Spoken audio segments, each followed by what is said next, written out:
سلام، من محمد حسین غلامی هستم و این پروژه نهایی من یعنی مدیریت برنامه هست. این پروژه با فلاسک و اسکیولایت ساخته شده. کاربر میتونه ثبت نام کنه، وارد حسابش بشه، هزینه‌اشو اضافه کنه و اونها رو ویرایش رو حذف کنه.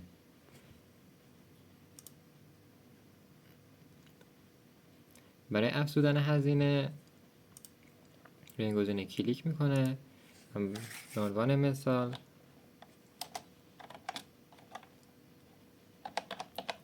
ناهار، دسته‌بندی غذا، مبلغ 500,000 تومان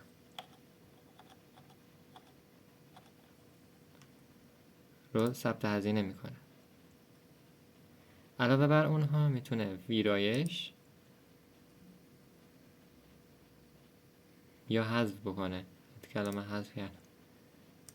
بله.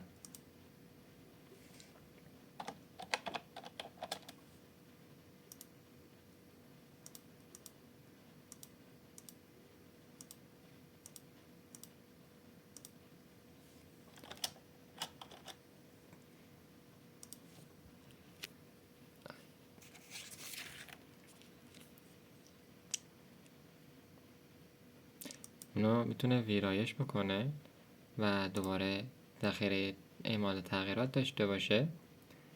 همچنین یه نمودار دایره‌ای برای نمایش دسته‌بندی هزینه ها وجود داره. بله.